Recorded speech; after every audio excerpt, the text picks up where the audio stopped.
I'm Margot, 28 years old, and I'll never forget my father's 60th birthday party at that upscale restaurant downtown.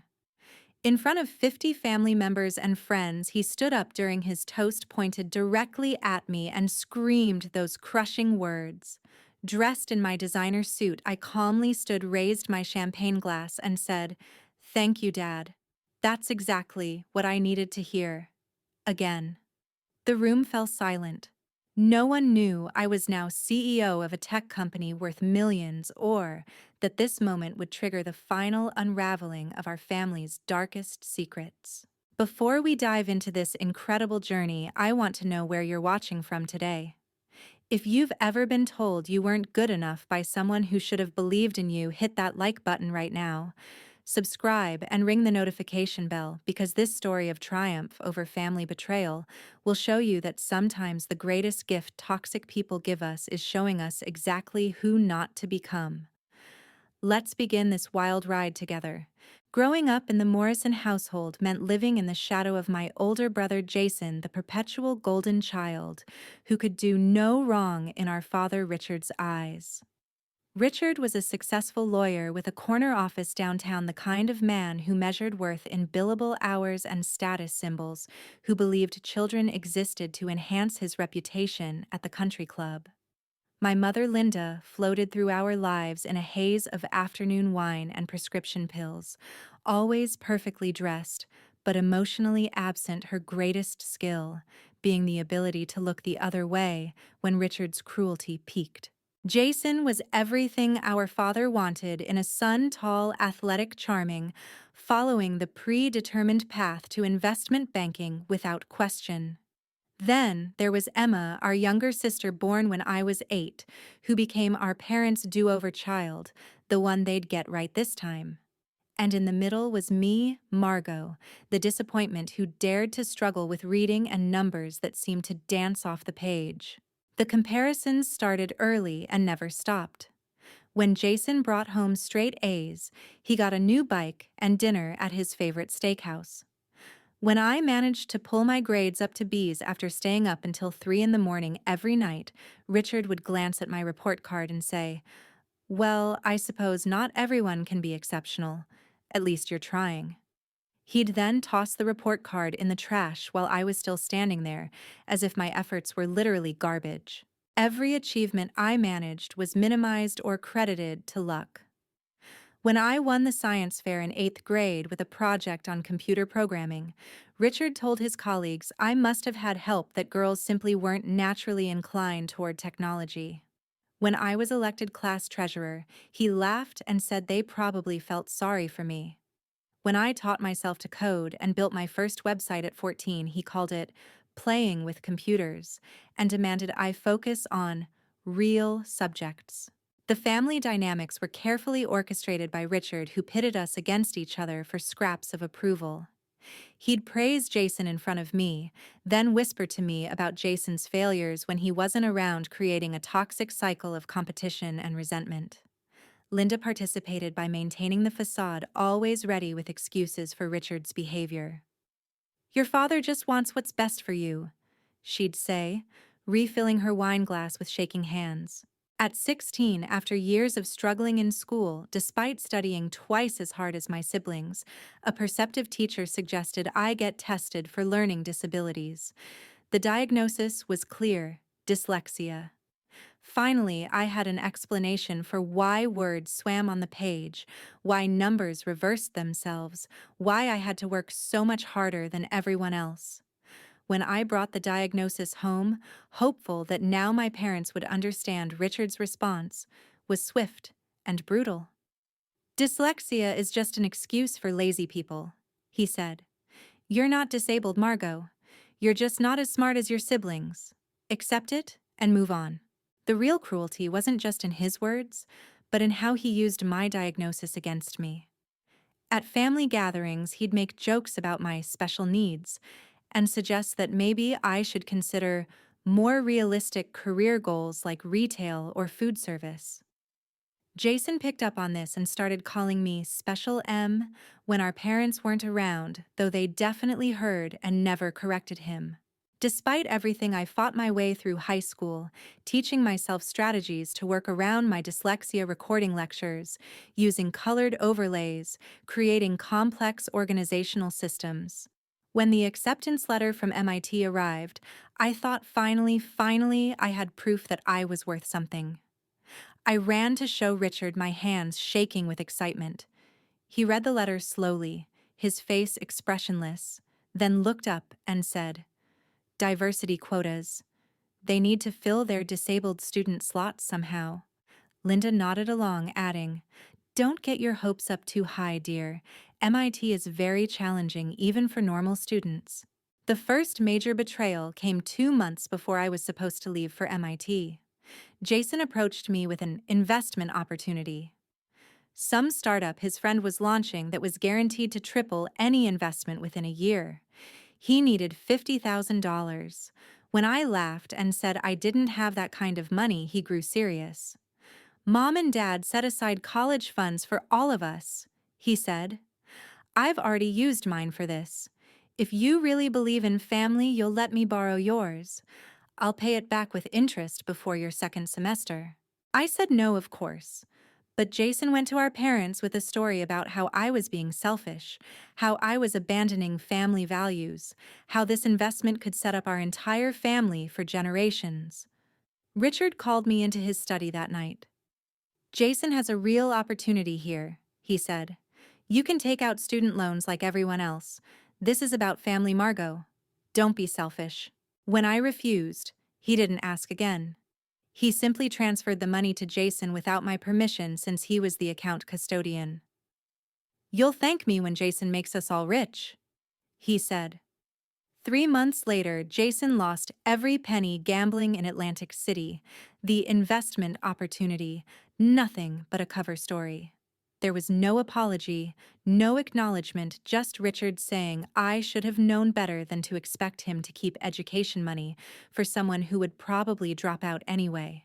That was the moment I truly understood my place in the Morrison family hierarchy. I wasn't a daughter to be nurtured or protected. I was an inconvenience to be managed, a disappointment to be minimized, a problem to be solved by pretending I didn't exist.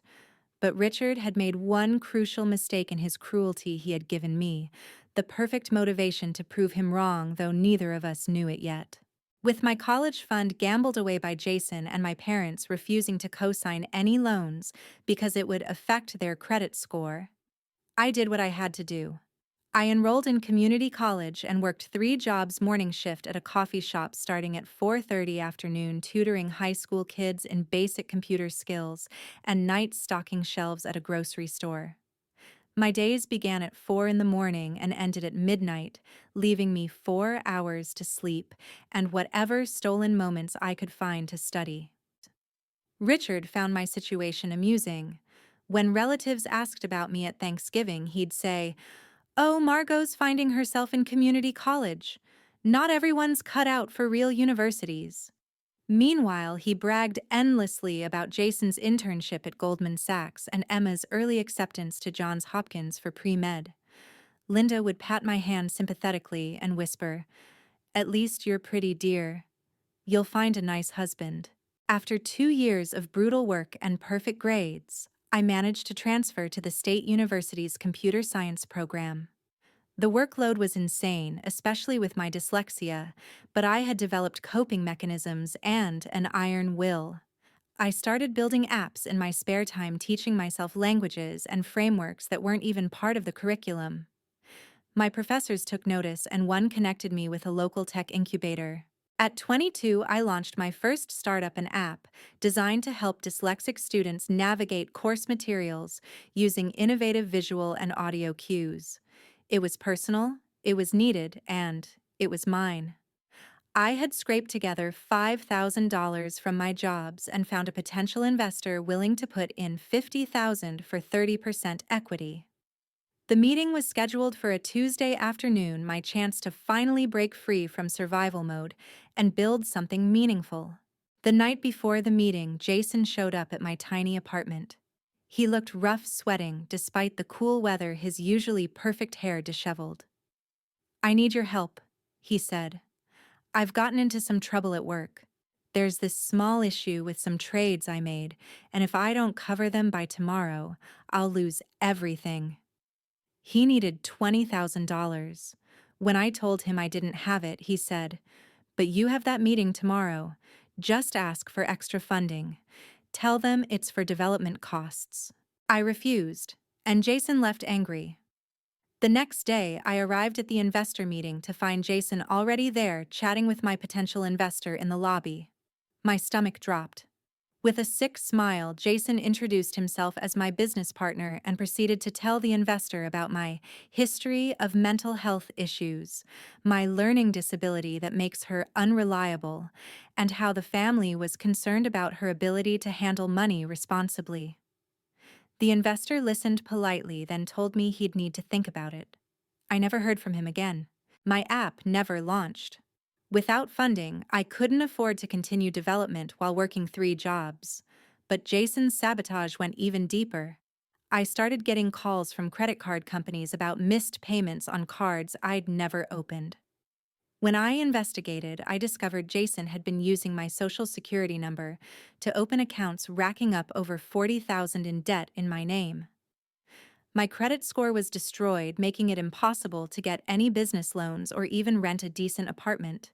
When I confronted my parents with the evidence, Linda's response was chilling in its casualness. "Oh, Margot, don't be so dramatic. Jason's just going through a rough patch.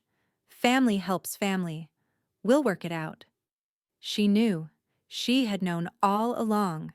Richard was even worse, threatening to sue me for defamation if I went to the police about Jason. "Do you really want to destroy your brother's career over a misunderstanding?" he asked. "Besides, with your history of learning disabilities, who would believe you understood the financial documents correctly?" The breaking point came 6 months later. My landlord evicted me after Jason's credit destruction made it impossible for me to renew my lease.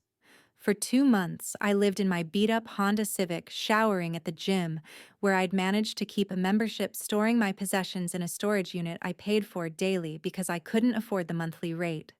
I'd park in 24-hour Walmart lots, coding on my laptop using their Wi-Fi, applying for every job I could find.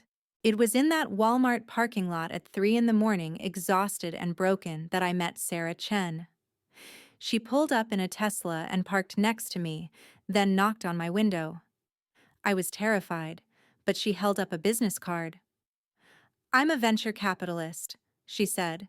"I've been watching you code through your window for the past week. Anyone who can maintain focus on complex programming while living in their car has the kind of determination I invest in. Can we talk?" Sarah became more than an investor. She became my mentor.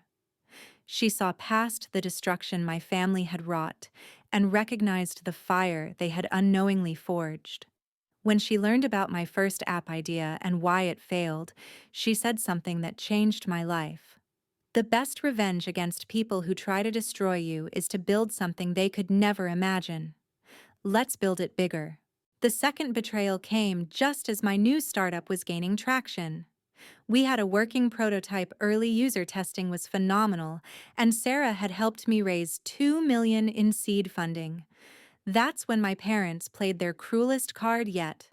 They filed a lawsuit claiming I had stolen $50,000 from them, the exact amount of my college fund they'd given Jason.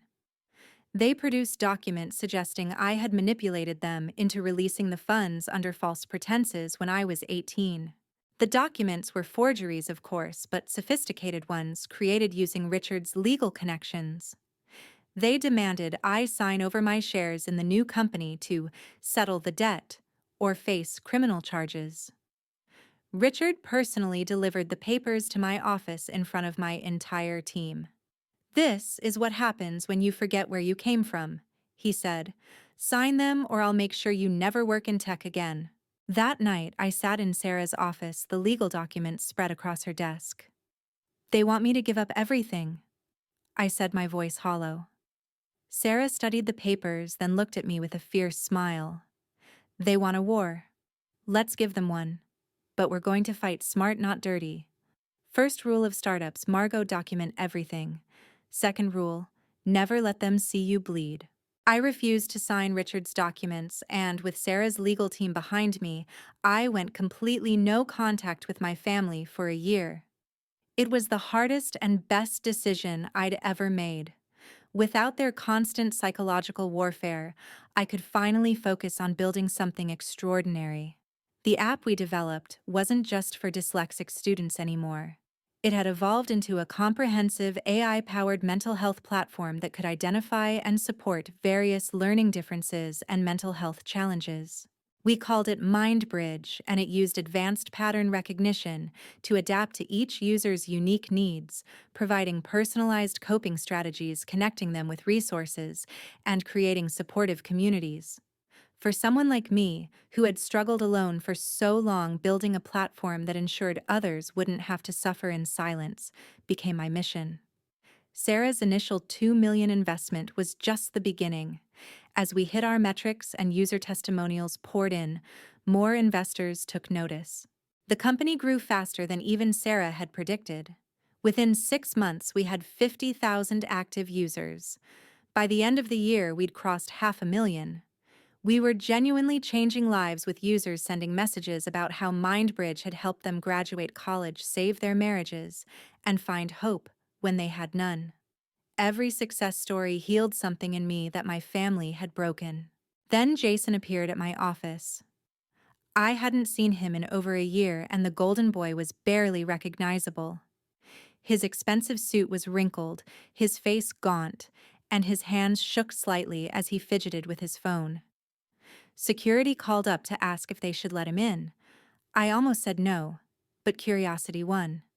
When he sat across from my desk in my CEO office, the role reversal wasn't lost on either of us. "I need your help." He began the same words as always, but this time his desperation was different. "Dad's been embezzling from his clients. For years. Millions of dollars from elderly clients' trust funds. I found out because I've been helping him move the money. I thought it was legitimate tax strategies, but it's not.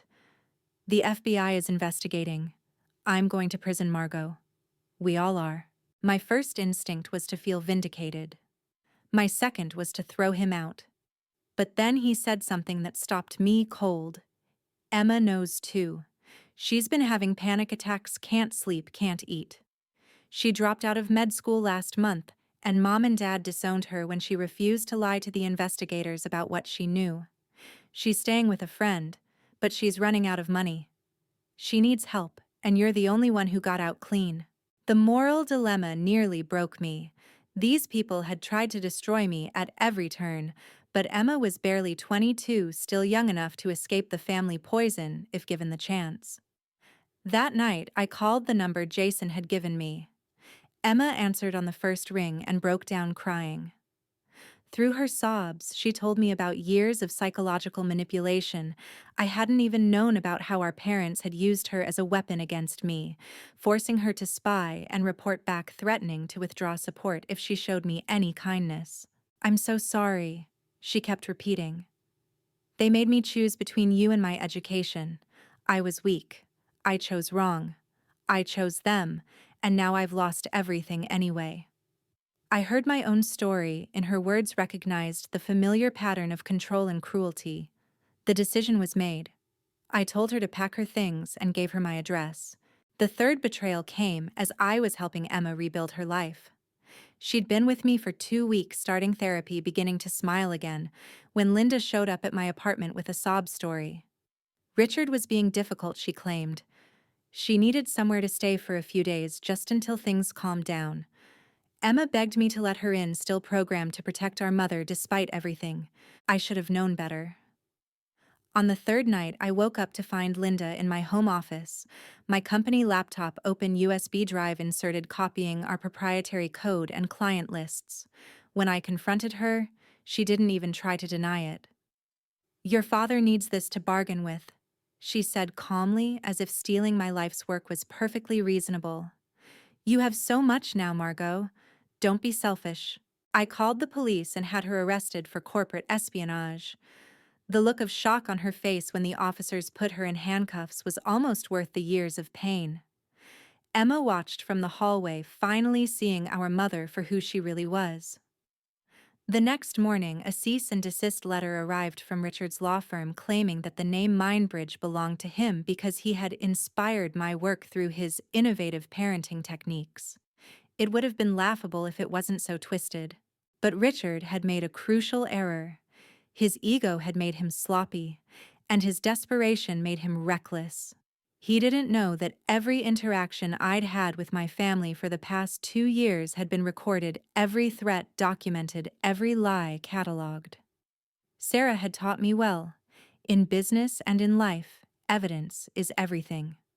The cease and desist became Exhibit 1 in what would become his downfall.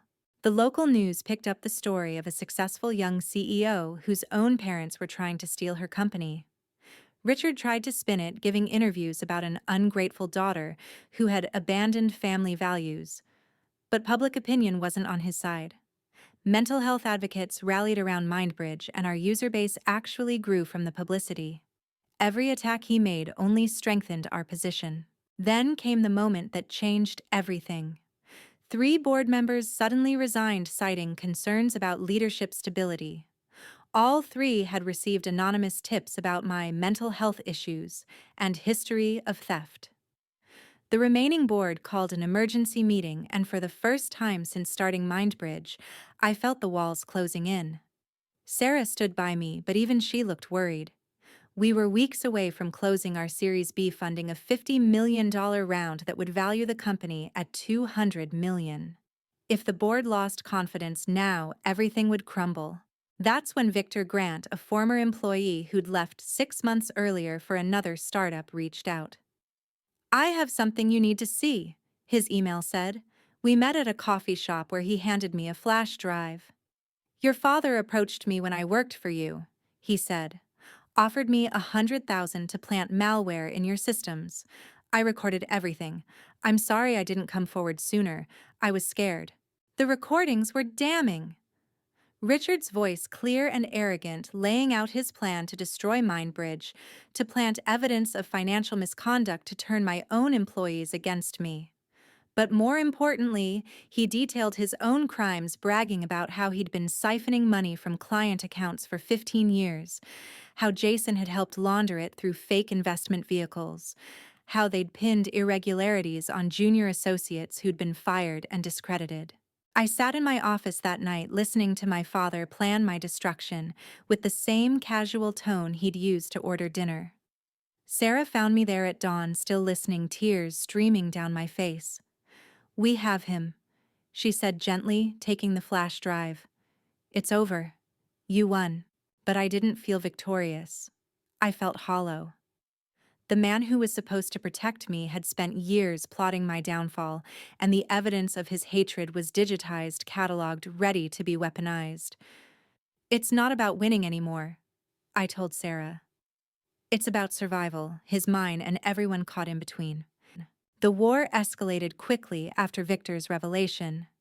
Richard, sensing the walls closing in, launched a full-scale assault on my reputation and company. He leveraged every legal connection from his 30-year career, calling in favors and spreading poison through the country club circuit and professional networks. The smear campaign was methodical and vicious, designed to make me unemployable and my company untouchable. It started with whispers at industry events. Potential partners would suddenly cancel meetings, citing scheduling conflicts. Journalists who'd been eager to cover Mindbridge's success story stopped returning calls. Then the whispers became roars. A prominent business blog published an anonymous insider account detailing my supposed drug abuse, claiming I was unstable and prone to violent outbursts.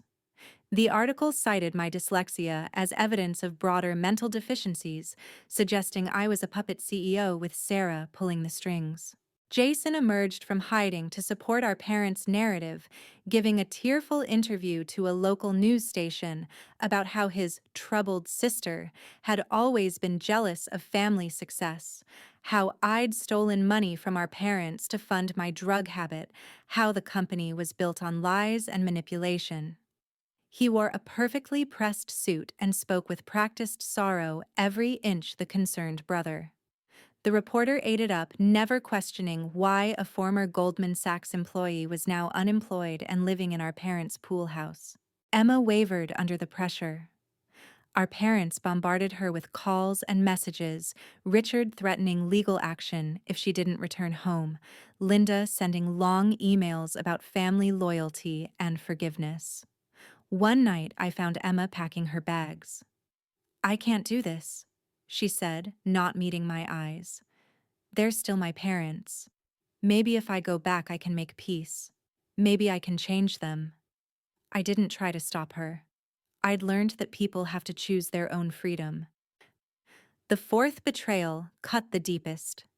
Marcus Fitzgerald, our CFO, whom I'd hired personally and trusted implicitly, called an emergency board meeting while I was at a conference in Seattle. By the time I got the alert and flew back, the coup was already in motion. Marcus presented financial irregularities he claimed to have discovered, suggesting I'd been diverting funds for personal use. The evidence was sophisticated bank records altered just enough to raise questions, transactions backdated to periods when I'd been too overwhelmed to pay attention to every detail. The board voted to suspend me pending investigation. Sarah was the lone dissenting vote, but even her influence couldn't override the panic. As I cleared my desk under the watchful eye of security, Marcus couldn't hide his smirk. "Your father sends his regards," he whispered as I passed. That's when I understood the full scope of Richard's planning. He'd been planting seeds for months, maybe years, waiting for the perfect moment to harvest destruction. Sarah worked tirelessly to counter the allegations, but the damage was spreading. 3 major investors pulled out of our Series B round. User growth stalled as parents read the headlines and questioned whether they should trust their children's mental health to a platform run by someone portrayed as unstable. Employee morale plummeted, and several key developers resigned, not wanting their careers tainted by association. The forensic accountants Sarah hired worked around the clock, but Marcus had been clever. The falsified records were interwoven with legitimate transactions, making it time-consuming to separate truth from fiction. Meanwhile, Richard filed a civil suit claiming I'd defrauded him of $3 million over the years, a number he'd calculated to maximum damage high enough to seem serious, but low enough to be plausible. Media coverage intensified. Business blogs dissected my every move, startup forums debated whether I was a victim or villain, and Twitter became a battlefield of opinions. The stress was crushing. I stopped sleeping, survived on coffee and determination, spent 18-hour days with lawyers and accountants, trying to prove my innocence while watching everything I'd built crumble. Then Linda attempted suicide. The call came at 2 in the morning. Emma, sobbing hysterically, begged me to come to the hospital. Against Sarah's advice, I went. Linda was unconscious, her wrists bandaged, machines monitoring her vital signs. Richard sat in the corner, and when he saw me, his face contorted with rage. "This is your fault," he hissed. "You drove her to this with your vindictiveness. Your own mother tried to kill herself because of you." The suicide note, which Richard made sure to leak to the press, blamed me entirely. According to Linda, my cruelty in having her arrested, my abandonment of family, my greed in choosing money over blood had driven her to despair. She painted herself as a loving mother destroyed by an ungrateful daughter, conveniently omitting her attempt to steal corporate secrets. Public opinion, already divided, tilted against me. Mental health advocates who'd supported MindBridge questioned whether someone who'd allegedly driven her mother to attempt suicide should be trusted with vulnerable users. The board, already skittish, accelerated their investigation. Sarah warned me that without the Series B funding, we had maybe 6 weeks of runway left. That's when Jason was arrested at Miami International Airport. The FBI had been investigating Richard for months, and Jason, trying to flee to the Cayman Islands with a briefcase full of cash, walked right into their operation. The arrest was spectacular. Covered live on news channels, Jason in handcuffs being led away, while reporters shouted questions. Within hours, the real story began emerging. Federal investigators revealed Jason had been running a sophisticated money laundering operation using elderly clients' funds to feed his gambling addiction and cocaine habit. The arrest triggered a domino effect. Richard's law firm suspended him immediately. The state bar launched an investigation. Elderly clients came forward with stories of missing funds, altered documents, and pressure to sign papers they didn't understand. The same reporters who'd painted me as unstable suddenly wanted to hear my side of the story, but I was too exhausted to feel vindicated. In my apartment, surrounded by legal documents and empty coffee cups, I watched my father's empire collapse on the news, while my own company hemorrhaged talent and money. Emma called repeatedly, but I didn't answer. Sarah sat with me in silence, both of us knowing that even if we survived this, Mindbridge would never be the same. "You could walk away," Sarah said finally. "Sell what's left, take the buyout offer from that competitor. It's not what we dreamed, but it's something." I thought about everyone who'd believed in our mission, the users who relied on Mindbridge, the employees who'd taken risks to join us. Then I thought about my father's words at his birthday party, how certain he'd been that I'd amount to nothing. "No," I said, "we fight. But this time we fight to win everything." The war wasn't over. If anything, it was just beginning. Richard, cornered and desperate, still had cards to play. But for the first time in my life, I wasn't fighting alone. Sarah, my remaining team, even some former employees who'd learned the truth rallied around Mindbridge. We were battered but not broken, and in the tech world, that's all you need for a comeback. Victor's evidence became crucial. While the FBI focused on financial crimes, we released the recordings strategically, each revelation timed to counter Richard's narratives. The recording of him trying to bribe Victor went viral, tech Twitter exploding with outrage. Prominent investors who'd been silent suddenly voiced support. The board, facing public backlash, reinstated me and fired Marcus, who was subsequently arrested for corporate sabotage. In a final desperate move, Richard tried to negotiate through Emma, sending her to my office with an offer. Drop all civil charges, sign an NDA, and he'd confess to the financial crimes, but keep my name out of it. "He says he's trying to protect you." Emma said, her voice hollow. "He says if the full truth comes out, you'll be destroyed too." I looked at my sister, seeing the years of manipulation in her eyes, the scars that might never heal. "The truth already destroyed me," I told her. "Now I'm using the pieces to build something better." Tell him no deal. With Victor's evidence and the FBI closing in, I hired the best forensic accounting firm in the country to perform a complete audit of both Richard's activities and Mindbridge's finances. What they uncovered was staggering. Richard hadn't just stolen from a few elderly clients. He'd systematically drained trust funds, estates, and retirement accounts for 15 years, targeting clients with dementia or no close relatives to notice discrepancies. The total exceeded $3 million. But the real shock was Jason's involvement. He wasn't just laundering money through fake investments. He'd created an entire network of shell companies, cryptocurrency wallets, and offshore accounts. The gambling and drugs were real, but they were also cover for a more sophisticated operation. Every time Jason claimed to need money for debts, he was actually moving stolen funds, taking his cut while helping Richard hide the trail. The forensic team also vindicated me completely. Every financial irregularity Marcus had presented was fabricated, the altered documents bearing digital fingerprints that traced back to a computer in Richard's law office. Marcus himself, under FBI interrogation, admitted Richard had paid him $200,000 to destroy me from the inside, plus promises of a partnership in a new firm once Mindbridge collapsed. Armed with evidence, I went on the offensive. Sarah arranged a press conference where I laid out everything: the stolen college fund, the identity theft, the sabotage, the attempted corporate espionage.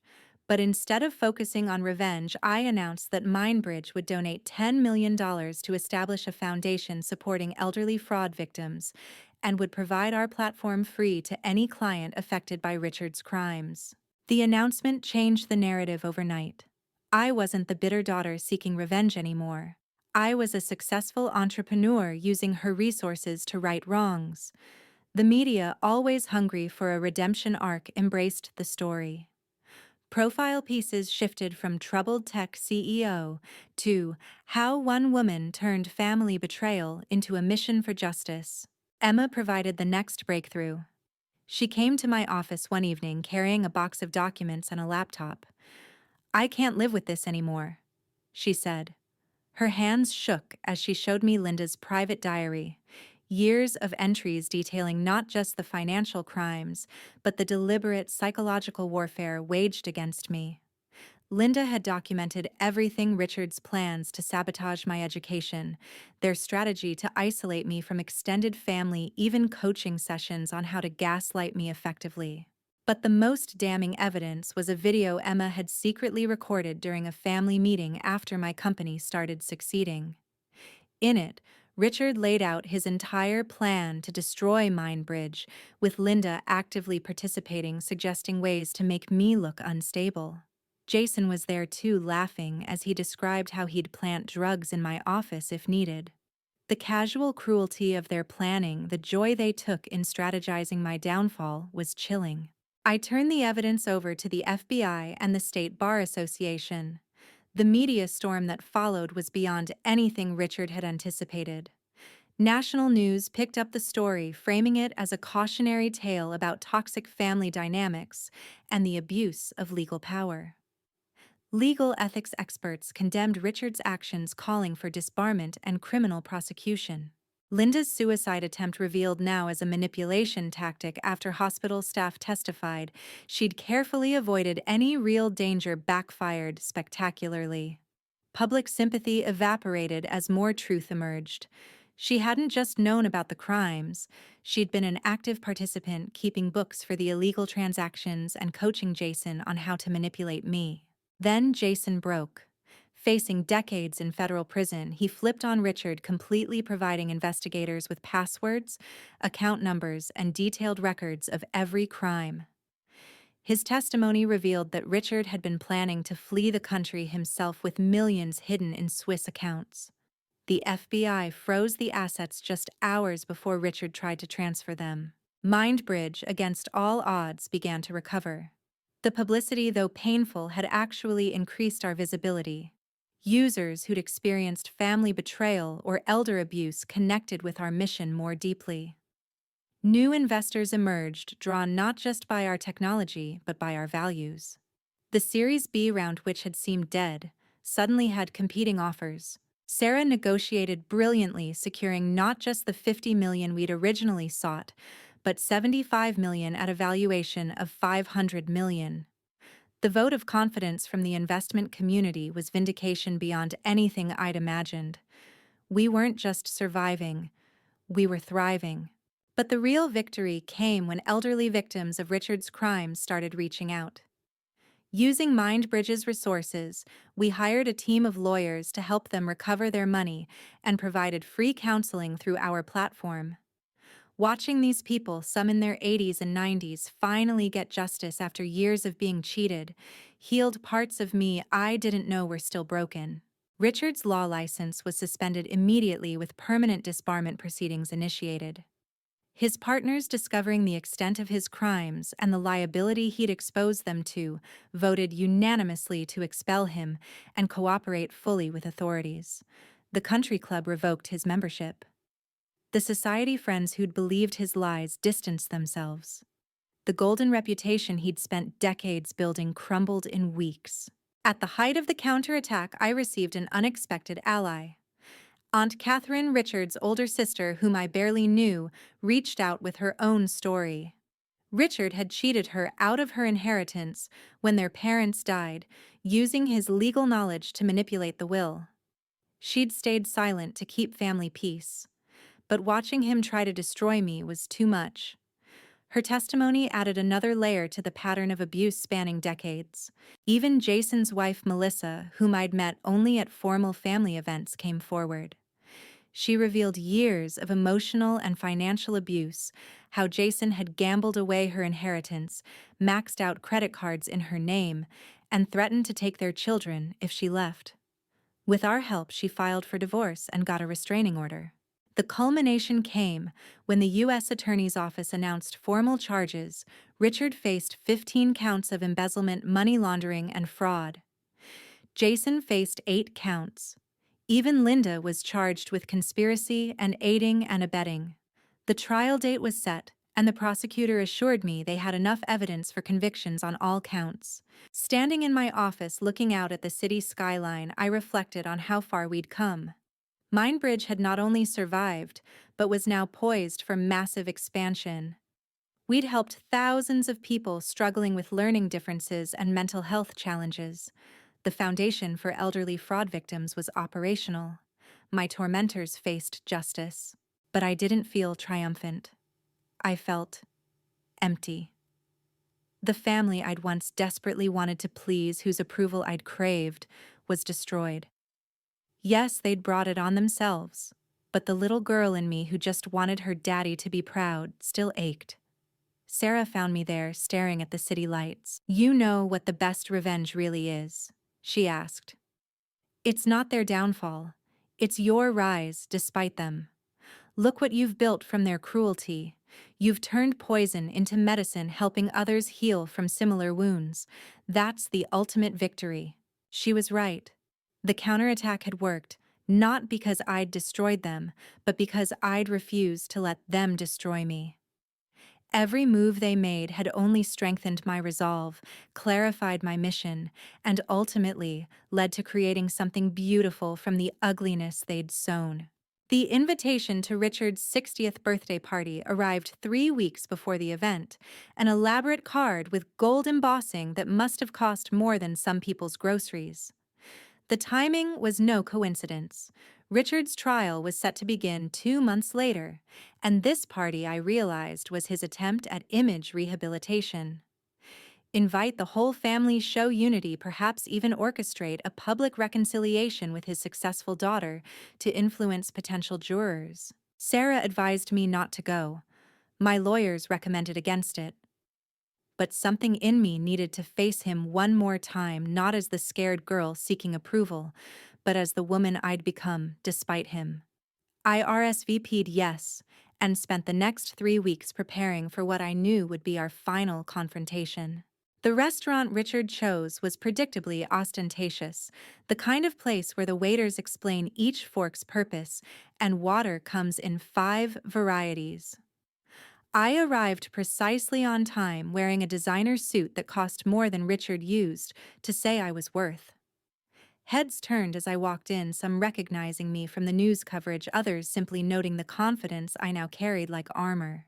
The private dining room held 53 people, extended family, and Richard's remaining friends, who either didn't believe the charges or didn't care. Richard stood at the head table, Linda beside him, looking fragile but determined, both pretending the last year hadn't happened. Emma sat at a corner table, avoiding eye contact with everyone. Jason was notably absent, being held without bail as a flight risk. The atmosphere shifted when I entered. Conversations stuttered, then resumed in hushed tones. Richard's face went through several expressions before settling on false warmth. "Margot," he said loudly, ensuring everyone heard. "So glad you could make it. Family is everything after all."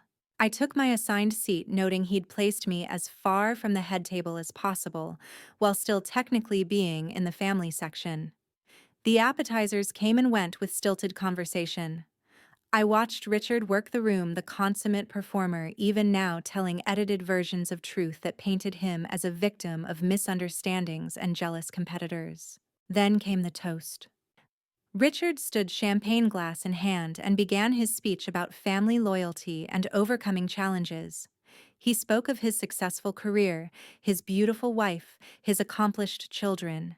He mentioned Jason's temporary difficulties and Emma's bright future. Then his eyes found mine. "Boss, of course," he said, his voice carrying that familiar edge. "Not everyone in this room has lived up to their potential. Some people, no matter how much opportunity they're given, how much support they receive, simply can't rise above their limitations. He stared directly at me. But we love them anyway, don't we? Even when they disappoint us. Even when they betray everything we tried to teach them about family values. The room was silent, everyone waiting to see how I'd respond. This was Richard's trap, his attempt to provoke me into an emotional outburst that would support his narrative of an unstable daughter. But he'd miscalculated. He still saw me as that desperate girl seeking his approval, not the CEO who'd faced down hostile boardrooms and emerged victorious. Take Margot, for example. He continued gesturing toward me with his glass. All the advantages in the world, and what does she do? Turns on her own family. Files false reports. Tries to destroy everything we built. You know what I told her years ago? I said, "Margot, you'll never amount to anything." And look how hard she's tried to prove me wrong, even if it meant stepping on everyone who loved her. I stood slowly, my own champagne glass in hand. The room held its breath. I smiled, the kind of smile I'd learned in countless negotiations, calm and utterly controlled. "Thank you, Dad," I said, my voice carrying clearly through the silent room. That's exactly what I needed to hear. Again. I paused, letting the words sink in. You know, for years I believed you. Every cruel word, every dismissal, every time you told me I was worthless. I internalized all of it, let it shape me, limit me, nearly destroy me. I looked around the room, making eye contact with family members who'd believed Richard's lies. But here's what you don't know. I'm standing here as the CEO of a company valued at $500 million. We've helped over 2 million people struggling with learning differences and mental health challenges. I employ 300 people and have donated more to charity in the last year than Richard claimed I stole from him. Gasps rippled through the room. Richard's face was turning red, but I wasn't done. I've also done something else, I continued. I've donated $10 million to establish the Morrison Family Victims Fund. Every elderly person Richard stole from will receive full restitution plus damages. Their medical bills will be covered. Their grandchildren's education will be funded. All from my personal accounts because, unlike Richard, I believe family extends beyond blood and our obligations extend beyond ourselves. Aunt Catherine stood up, tears streaming down her face. It's true, she said. Margot paid for my cancer treatment when Richard wouldn't even return my calls. She's been supporting me for months. I've hired the best elderly law advocates in the state. I continued, ignoring Richard's attempts to interrupt. Every victim will have representation. Every crime will be prosecuted. And Richard, that team, includes the prosecutor who took down the Madoff feeder funds. They're very interested in your Swiss accounts. Linda stood abruptly, her chair scraping against the floor. How dare you come here and spread these lies? She began, but another voice cut her off. They're not lies, Emma said, standing at her corner table.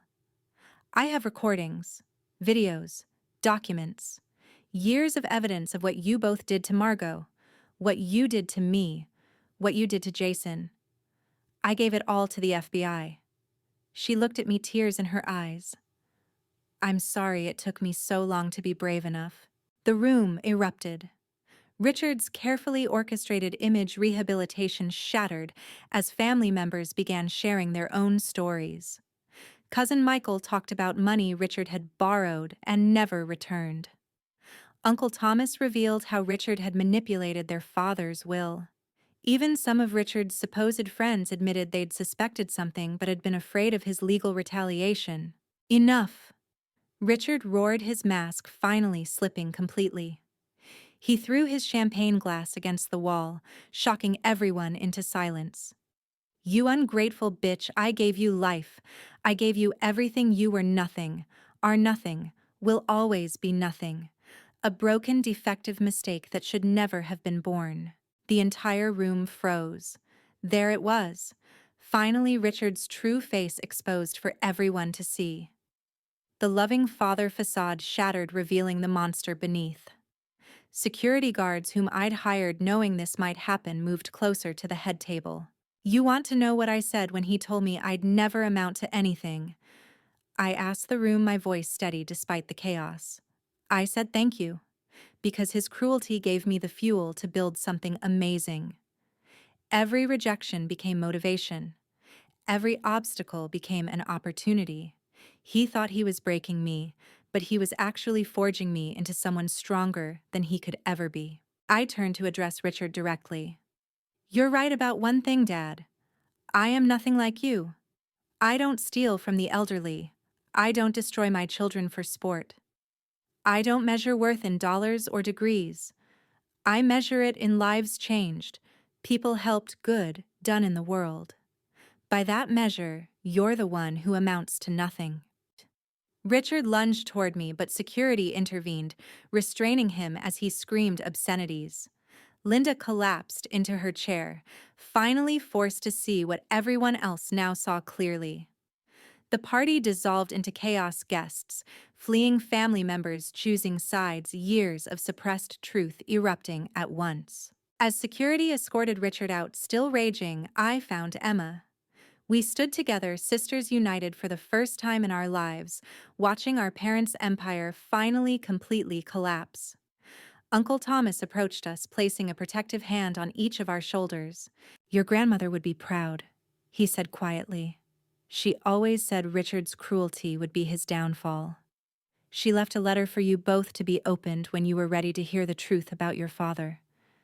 I think that time has come.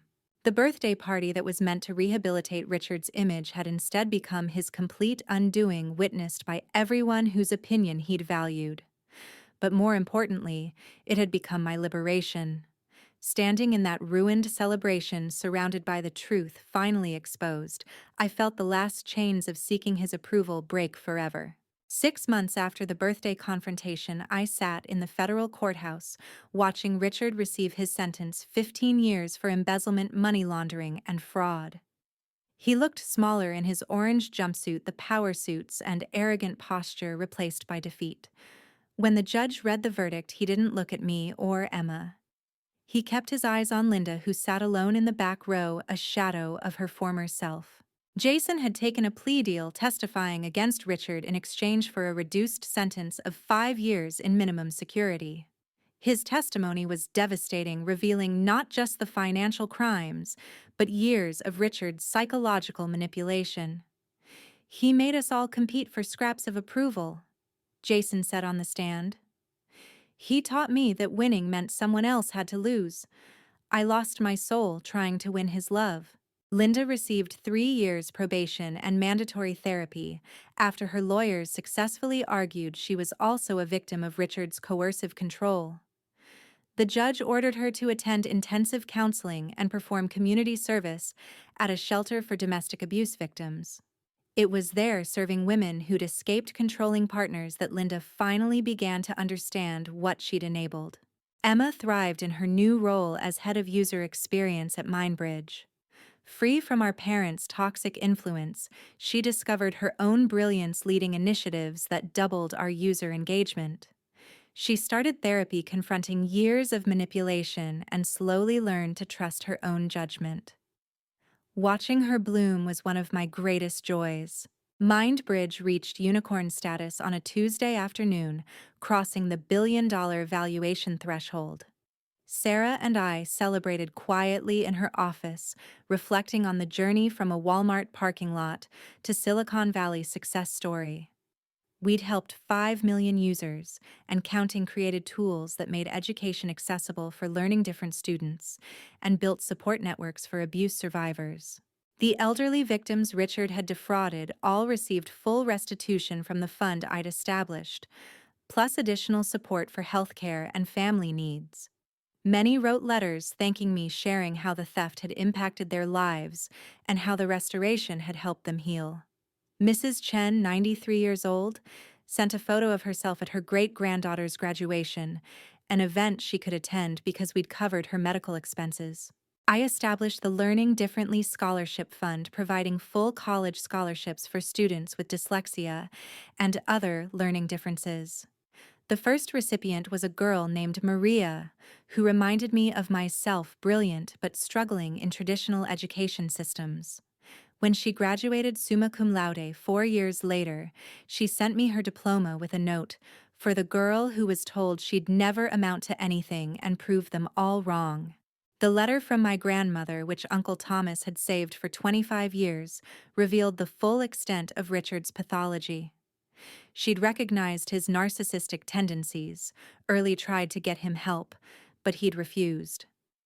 I fear for any children he might have, she'd written. He sees people as possessions to control, not souls to nurture. If you're reading this, it means you've survived him. That makes you stronger than you know. Therapy helped me process it all. Dr. Martinez, a specialist in family trauma, guided me through understanding that Richard's cruelty wasn't about me. It was about his own broken psyche, his need to destroy anything that threatened his ego. You succeeded not despite him, but because you refused to become him, she said. That's the ultimate victory over an abusive parent. Linda sent a letter after a year of therapy. She didn't ask for forgiveness, acknowledging that some wounds were too deep for simple apologies. Instead, she took full responsibility for her choices, her enabling her participation in the abuse. I was so desperate for his approval that I sacrificed my children for it, she wrote. I see now that I perpetuated the cycle of abuse.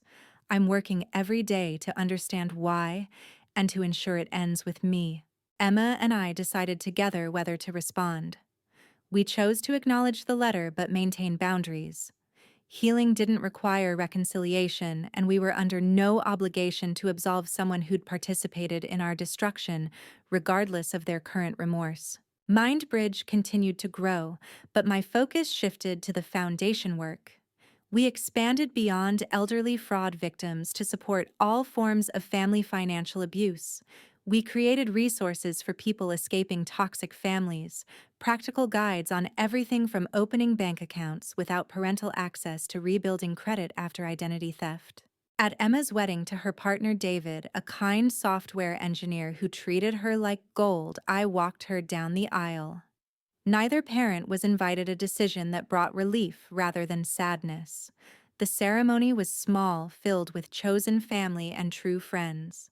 In her vows, Emma thanked me for showing her that love doesn't require accepting abuse, that family can be created rather than just inherited. Sarah Chen became more than a mentor. She became family. When she was diagnosed with breast cancer, I took a leave from MindBridge to support her through treatment, just as she'd supported me through my darkest times.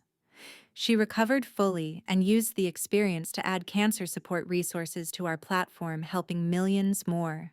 The surprise came when Melissa, Jason's ex-wife, reached out. She'd rebuilt her life after the divorce, started a successful consulting firm, and wanted to contribute to the foundation. You gave me the courage to leave, she said. Now I want to help others find that same courage. She joined our board and became a powerful advocate for financial abuse survivors. On the 5th anniversary of MindBridge, we held a celebration for users, employees, and supporters. Thousands attended virtually and in person, sharing stories of how our platform had changed their lives. Students who'd graduated despite learning differences, abuse survivors who'd found community, elderly people who'd learned technology to connect with grandchildren. Each story reinforced why we'd fought so hard to survive. During my keynote, I spoke about transformation, about how the worst experiences can become the foundation for the greatest good. They told me I'd never amount to anything, I said. They were right in a way. I'd never amount to what they valued. I'd never measure worth in money alone, never sacrifice others for personal gain, never find joy in others' pain. I'd never amount to anything like them, and I'm grateful every day for that. The speech went viral, resonating with millions who'd been told they weren't enough by people who should have lifted them up. The hashtag #NeverAmountToThem trended for weeks, with people sharing their own stories of overcoming toxic family dynamics to build meaningful lives. Richard served his time in federal prison, never acknowledging his crimes, never showing remorse. Reports from other inmates suggested he spent his days writing appeals and blaming everyone else for his downfall. He sent one letter to me through his lawyer demanding I visit him. I threw it away unopened, finally free from any obligation to engage with his poison. Standing in my office now, looking out at the city skyline, I think about the journey from that birthday party to here. The company is worth $2 billion, but more importantly, we've helped 10 million people and counting. Emma runs her own mental health initiative within MindBridge. The foundation has distributed over $50 million to abuse survivors. The scholarship fund has sent hundreds of learning different students to college. I've learned that success isn't about proving toxic people wrong, it's about proving yourself right. It's about taking the broken pieces they left you with and building something beautiful, not for them to see, but for you to live. Every day, I choose to use my pain as fuel for compassion, my experience as a bridge for others crossing similar troubled waters. Sometimes I still hear Richard's voice in moments of doubt telling me I'll never amount to anything, but now it makes me smile remembering my response at his party. Thank you. That's exactly what I needed to hear. Because without his cruelty, I might never have discovered my strength. Without his darkness, I might never have found my light. And without his prediction of failure, I might never have been driven to create such spectacular success, not just for myself, but for millions of others who were also told they'd never amount to anything. We proved them all wrong, and we did it together. To everyone watching who's been told you're not enough, who's been broken by those meant to build you up, who's been dismissed by those who should have believed in you, their limitations are not your destiny. Your worth isn't determined by their words. Sometimes the greatest gift a toxic person can give you is showing you exactly who not to become. The best revenge isn't proving them wrong, it's proving yourself right. Build your life, chase your dreams, help others rise. Amount to everything they said you couldn't be, and then amount to so much more. Thank you for sharing this journey with me. If this story touched you, please leave a comment about your own experience overcoming negativity. Like this video if you believe in turning pain into purpose. Subscribe and hit the notification bell for more stories of triumph over adversity. Share this with someone who needs to hear that their critic's voice doesn't define their worth. Remember, you are enough, you always were, and the world needs what you have to offer. Until next time, keep rising above and building beyond what anyone thought possible.